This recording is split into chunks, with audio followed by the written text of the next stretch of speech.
Investing platforms are really kind of the new craze here if you look at how you're putting your money to work.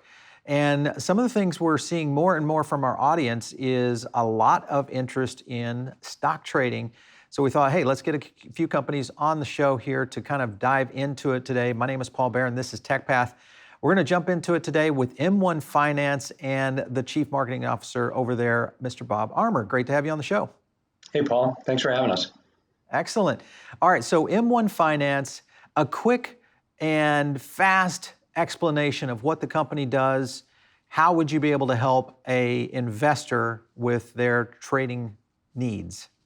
Sure. We're a free wealth building platform that combines investing, borrowing, and spending all in one place at no fees.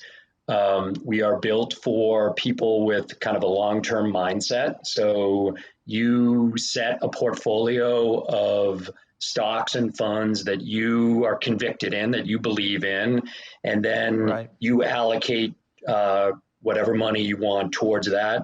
And then our software on the investing side allocates it to the percentages that you've dictated.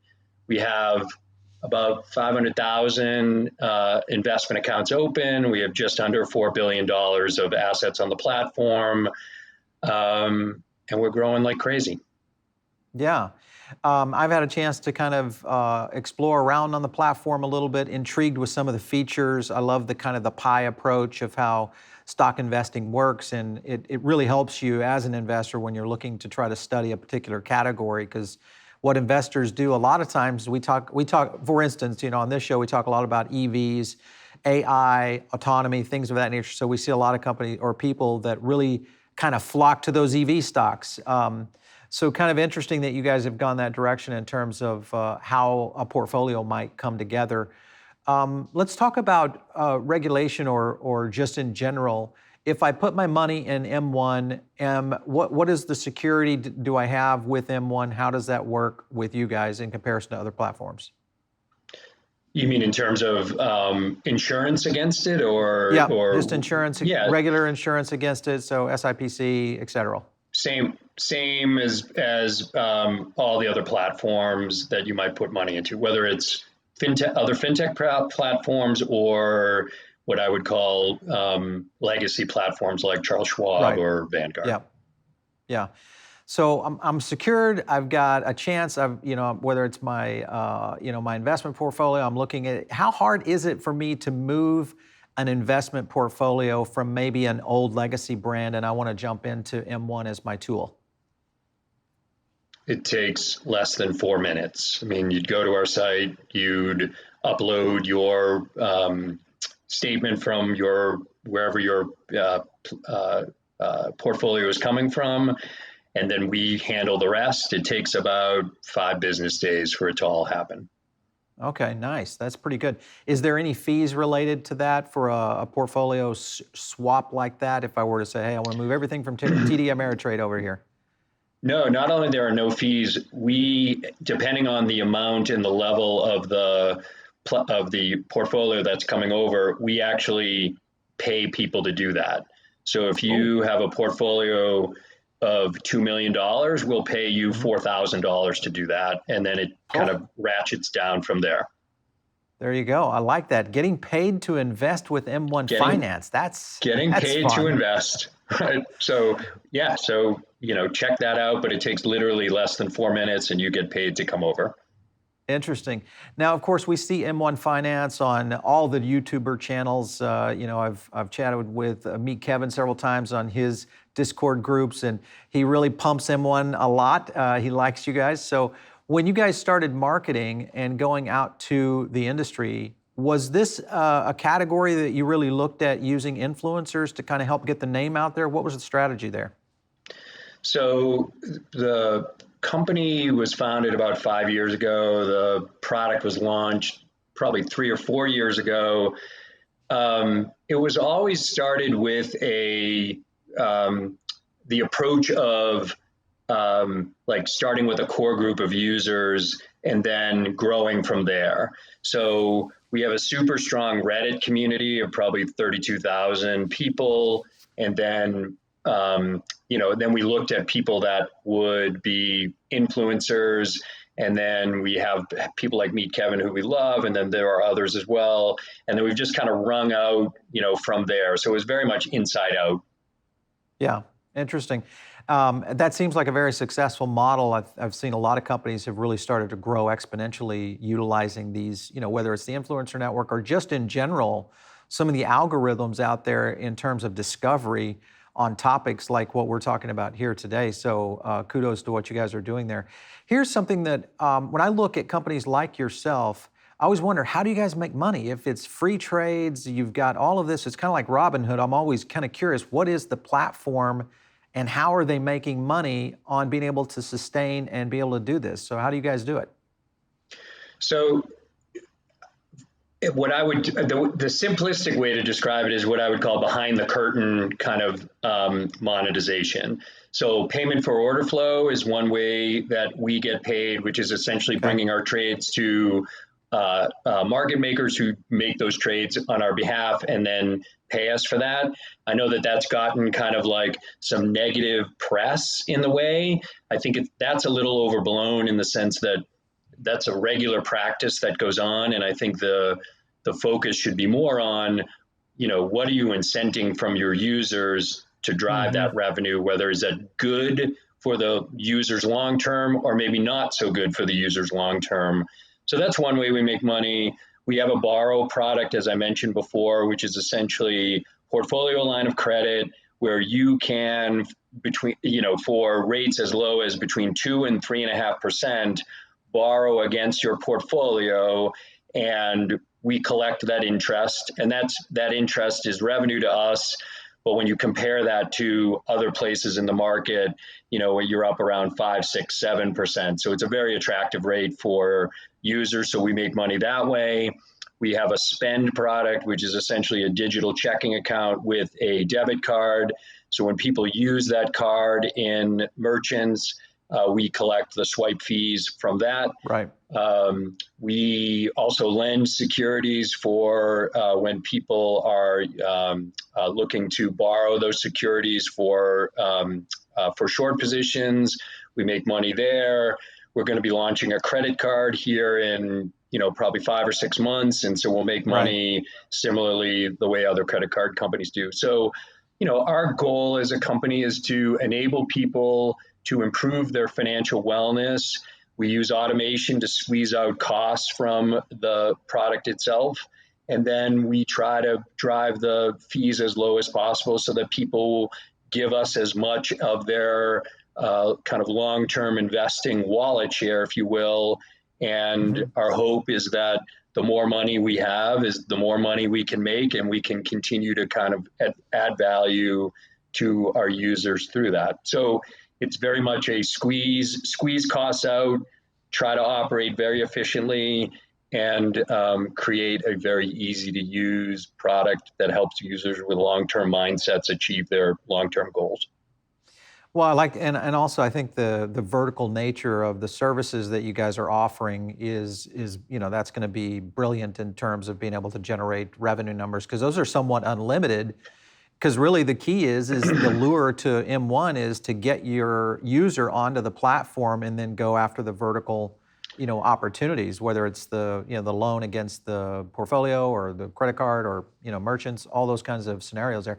I want to dive into the loan against the portfolio for a minute.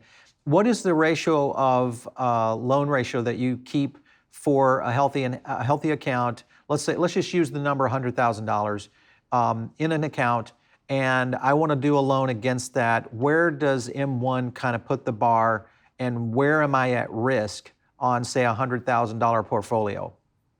So our bar is at 35%. So you could borrow 35. In that example, you could borrow up to $35,000, and then we would call back if your in that case, if your portfolio dropped, say 50%, we would call back the shares against that. Our position is, we don't want to get people too far out in front of their skis in terms of borrowing against their portfolio. But we do Right. feel like borrowing is a very, if done the right way, is a very healthy way to achieve your financial goals, especially when you're looking at rates in the 2 to 3.5%, range. Right. And then to your prior point about, the vertical nature of what we're trying to do, um, we position ourselves as the finance super app for that exact reason. We're trying to Hmm. do as many possible things for a user that we can. And one other thing that I'll tack on to the statement about how we make money, we have a kind of buy-up program, a preferred program called M1 Plus. And M1 Plus unlocks elements in the platform that lower the borrow rate, that give you cash back on your credit card or on your spend card, and gives you another trade window. So we do make revenue that way as well. Yeah. What's the fee for M1 Plus? It's $125 a year. So 125 bucks a year, I'm in that. Are there any criterias for an investor to jump into M1 Plus, portfolio size, credit score, any of those kind of things? No, you can get in. In fact, we give it away for free for the first year. So you can get in, Oh, okay. take advantage of all those benefits.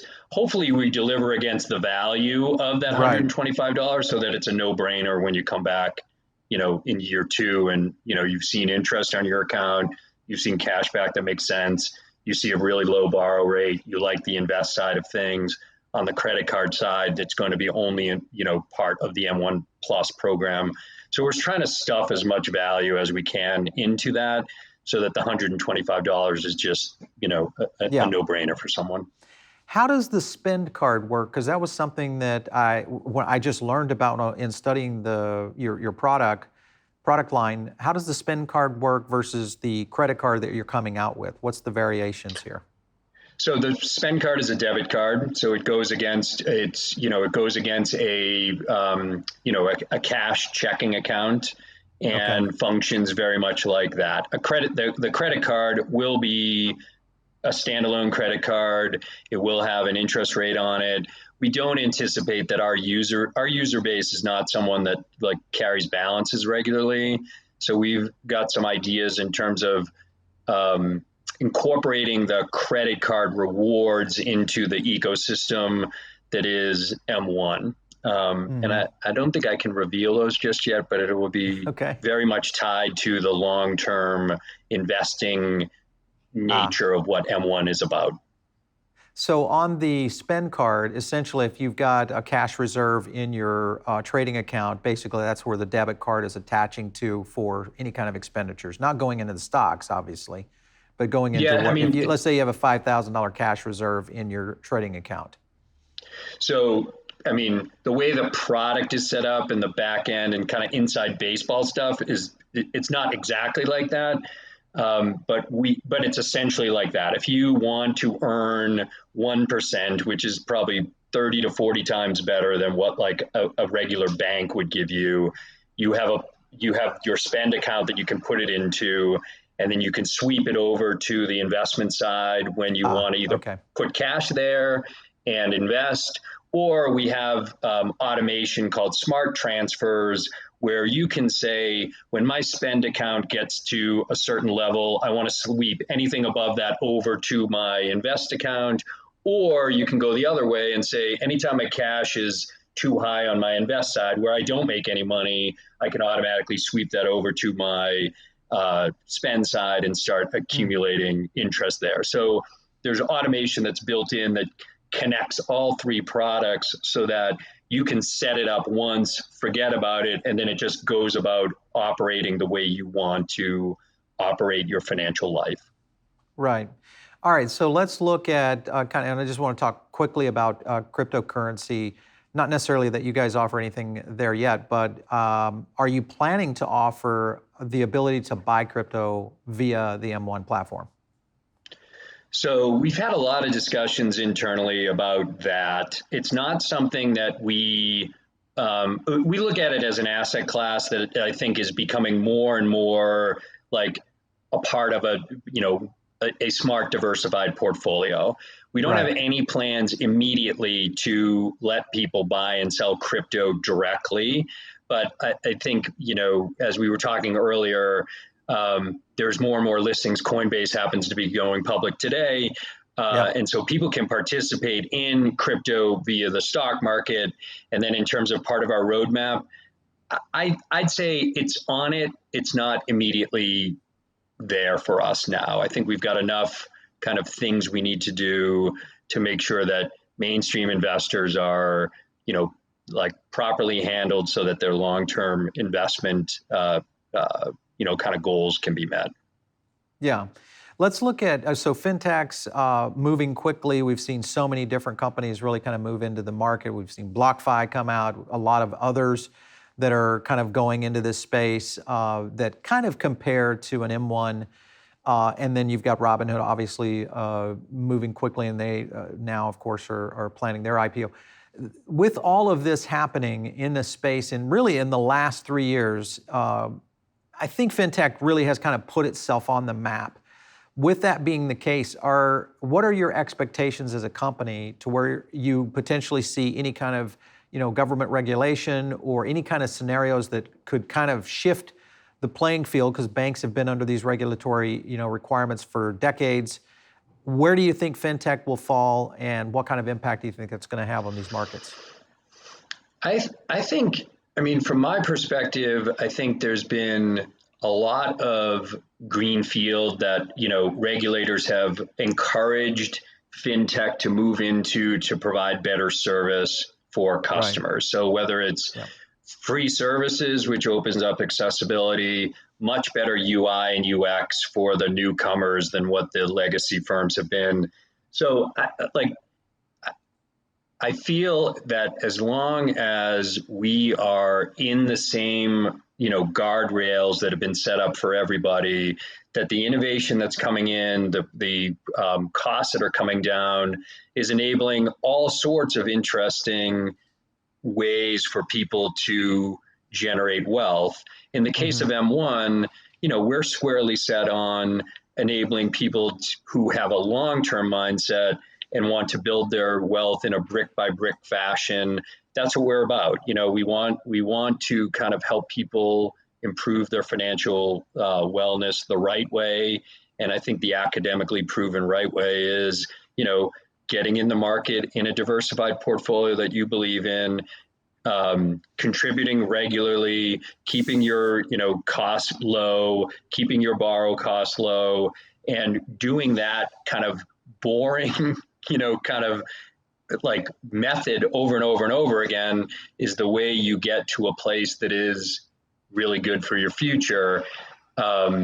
There are plenty of other options in the market, for people to go do other things, but we feel pretty strongly that if your goal is wealth creation, the proven way to do it is kind of slow and steady and eliminating, bad debt and bad costs.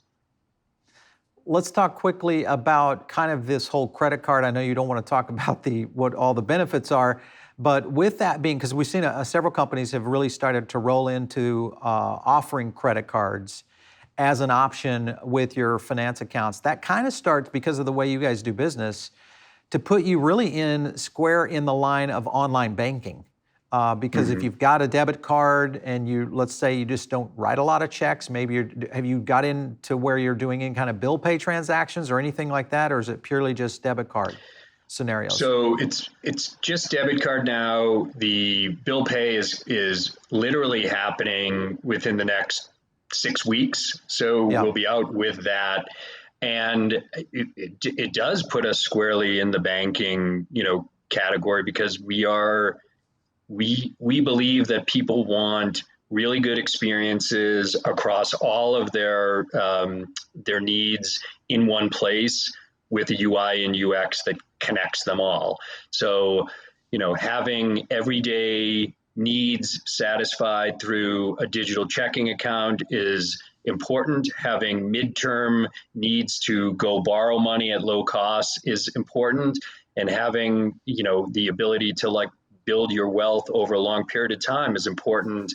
And I don't think, the point solutions are, kind of desired by consumers. I mean, when you look at our growth, we've grown we put $1 billion on our platform between January 1st of this year and today. And that is, so we've gone from 2.8 billion to 4 billion today. And I think that part of the reason for that is that people like the fact that it's more convenient and more connected, and frankly, cheaper or more rewarding than other places.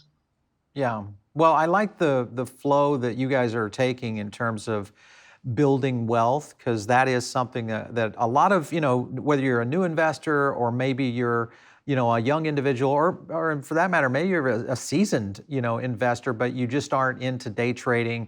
You're looking for long-term moves. You're kind of that hodl, mentality of buy a stock that you're really convicted in and just hold on to it and either look for it on a retirement or hand it down to your kids or whatever it might be.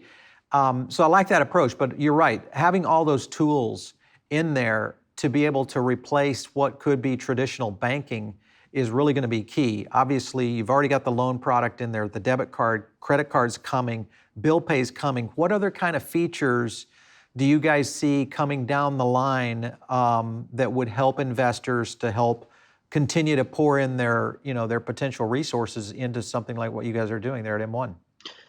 I mean, I think if you look at just the landscape of financial needs, whether it's mortgages, auto loans, right. I mean, I don't think that there's a reason for us to stop at these three areas when we can apply automation, UI, UX, convenience, roll it all into one place where if you trust the place and it's easy to use and you can move your money seamlessly, we ought to be competing in those places because that's what people are rewarding. So, yeah, I think, your eyes kind of get bigger than your stomach kind of thing when you start looking at like what you could do in the finance space. But, we want to become the premier financial institution for the 21st century. And, if we're going to do that, there's a lot of work we have to do. Well, it's cool too. I like the approach. I think a lot of the innovation that we've seen with some of the fintech companies it continues to even surprise me. And I've been around technology all my life, and just the movement that's happening, and really kind of the rate of adoption has surprised me a little bit more so. And I feel like maybe it's the millennial audience that is really coming of age now. They're in the investing years. They're starting to really think about their future. Maybe it's that, or are we getting just an entire society that is made the shift to kind of this new way of thinking? What are your thoughts on where that market share is coming from? So there was, I'm going to get it wrong. There was a report I read just over the past week from, maybe it was Bank of America. It was a big financial institution that put out a report saying that, whether it was the pandemic, whether it was, kind of the interest in the stock market, whether it was GameStop, whatever, there were all these new people rushing in to participate in the market. And my initial thought was, these are all young people. These are all, kind of, early stage millennials. And the reality was it was all over the place. I was shocked at how many kind of 50 and 60-year-olds were just getting in now. So I think it is in like, it's in kind of the culture now, or at least it has been over the last 18 months. I also think the tools are just becoming easier to get into. They are typically free. And you have, an entire army of people that are talking about this all the time, whether it's the influencers that you mentioned earlier, or the Reddit crowd, or the just standard news. I feel like it's just there now, and I think it's a confluence of things that have like brought that all together for us. So I wish I could tell you, Paul, exactly like what the root is, but I'm surprised at how many people are first timers getting into the market that don't fit the profile that I would have thought. Yeah. I think, a lot of it has been the discovery tools that are available to the average person now.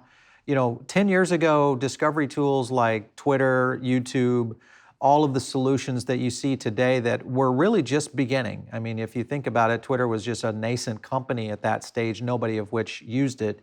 Now we're seeing average Joes utilizing these social media tools really as their kind of their exploration of, I just want to get educated on something. And it's so fast now. A person can jump into cryptocurrency and within a month, they're very educated on it. They kind of know the pitfalls to it, which if you did that a decade ago, that would have taken a very seasoned financial advisor to kind of get you at that place of where you're ready to say, okay, I'm going to park, $50,000 of my retirement into M1 Finance, and I'm ready to do something. For sure. And I think, to your point, the development of these platforms and the kind of like mix of culture and finance is really happening. And in particular, if you look at like the SPAC market and how many celebrities and influencers who are launching or becoming part of these that are launching, and it's really on their presence and their name that's bringing this together. So I think you have this discovery component meets culture meets social that's happening. And even at M1, there's just a strong group of investors that are communicating with each other, whether it's, kind of through our social platforms or, in our Reddit community, they're trading ideas, not just about kind of what they, getting input from people in terms of what their portfolios look like, but wouldn't it be great if M1 had this? Or like, so it's this mix of like, it's very interesting. It's this mix of like, how am I doing meets how can M1 do things better for me meets M1 educate me on how to be a long-term investor better than I am now. Yeah. I want to dive into some questions that go in under the hood of the product. Okay, so one, rebalancing your pie, does that trigger a taxable event? If I go in and completely rebalance it and redo the pie itself? So rebalancing, I mean, in a taxable portfolio, if you have gains that are sold, will trigger a taxable event, just as if you sold it yourself. I think the compelling thing about rebalancing on M1 is if you have a portfolio that gets out of whack because the market has done things and it's kind of outside of the way you have it. Let's say you have a portfolio of 80 stocks on it. With one click, Paul, you can rebalance immediately all the buys and sells that are associated with getting that pie back to the way you want to. So it's super convenient, but in a taxable portfolio, it will trigger likely taxable events for the gains. In a non-taxable portfolio, you can rebalance and it won't trigger that, but it will have the same functionality. For our viewers and listeners, explain taxable and non-taxable portfolios. Oh, sure. So taxable portfolios are portfolios that aren't, an IRA or a Roth IRA where depending, again, not going into too much detail, but you get tax preferred status, meaning you can put money into it and it can grow and you can trade within those without triggering any taxable events. When you're outside of those, you're just in a regular kind of taxable account. When you sell something that has had a gain, depending on how long you've held that shares, whether it's been a year or more or less than a year, you will owe the U.S. government tax on those gains. Perfect explanation. I don't know about that, but I'll take your word for it.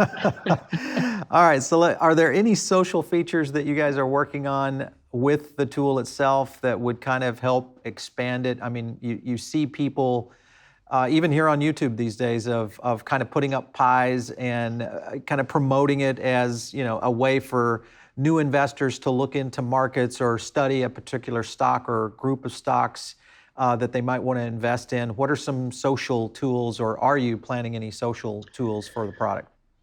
So the ones that you mentioned are there. We also have, you mentioned the pie, and it just probably makes sense to just kind of make sure that the audience understands the pie. The pie is basically a portfolio of stocks and funds that you like. We have what we call expert and community pies that are kind of pre-baked pies, if you will, on M1, where if you like Warren Buffett and his approach to investing, you can get the pre-made pie for Berkshire Hathaway that stays kind of invested in the same ratios that Berkshire Hathaway has. Or if you like, say, the prospects for cannabis, you can get a cannabis pie that is already pre-made with all of the cannabis companies that are in the pie. To your point earlier too about, AI or EV, there are tons of people that, go out and create the pies associated with those approaches and then are sharing them. And we walk a fine line between, kind of like promoting the product, but we don't want to be promoting any particular sector or company, or, Right. we're not advisors, and we don't want to kind of go there. So the social things are really around what do we have available for people? What can people share easily? And then we have lots of discussions internally about opening up the kind of within the product, how can people share what they have, and maybe self-create things that other people should be aware of. Not available yet, but we talk about it a lot. Yeah. I can see, especially with your technology and the ability to kind of analyze the market and your own performance of portfolios of your 500,000 users. Is there a potential where you could score a pie? Basically, here's the top 10 pies in EV, here's the top 10 pies in autonomy companies and battery tech. Because a lot of new people might be going, I really want to invest in EV, but I don't even know where to start. It's like, where could I even, and am I going crazy here? Yeah. So first of all, we have these pre-made pies that people can look at and go and kind of see if that's appropriate for them. From the scoring side of things, we could definitely score pies, but I think again, we start getting into what are we scoring it against? Somebody with a kind of focus on, say, income, that would be like a new company pie would score poorly there versus somebody that's more focused on growth, would score higher. So it would be hard to kind of like score based on what the individual really wants. We do have pies that are kind of, again, pre-made for someone who identifies themselves as a conservative investor or a high income investor or a, kind of growth investor, and people self-select into that. But the scoring part is just, we could do it, but it just is something that I don't think would serve our users, because you don't really know where the users are coming from and what their risk tolerance is to score properly. Well, and I think, the key there is kind of following, even though I think that an algorithm could do that. You could plug an algorithm into this and say, okay, let's say you're an aggressive investor.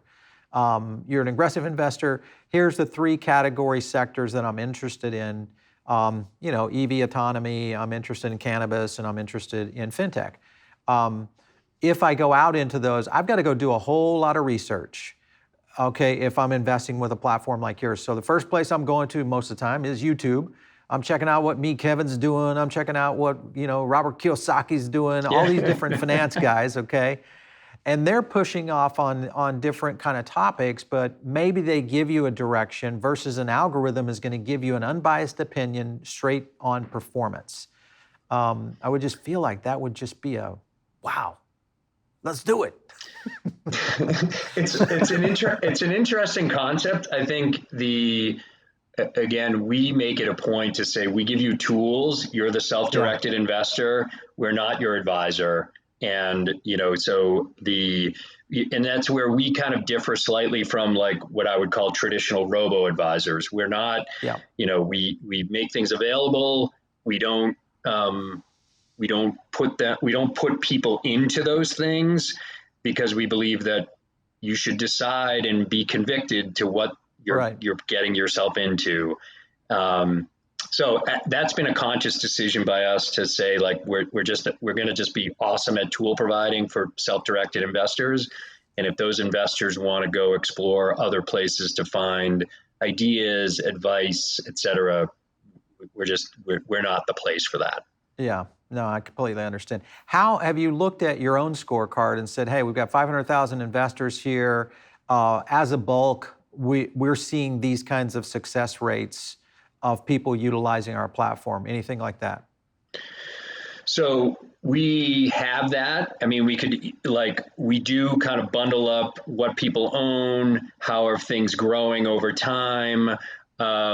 We skew more towards, kind of where the market, I think, is in terms of like popular stocks. Tesla's popular on Sure. M1. So we kind of follow the market that way. But from, again, back to the scoring and how you do, I think it's based on what the individual is trying to kind of achieve. And if they're comfortable with a portfolio that doesn't move around that much, it's going to, I think, squeeze down the return. If you're okay with something that's going to move around a lot, then, you're probably like looking at higher potential return, but higher potential loss. So Yeah, for sure. Yeah, more of the gamble that you take sure. versus a long-term, investment portfolio strategy.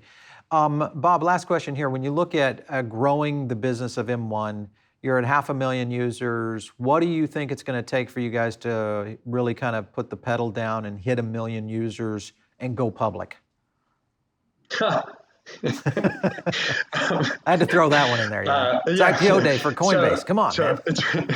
It's way beyond my pay grade on the public side of things. I mean, to get to 1 million users or 1 million accounts,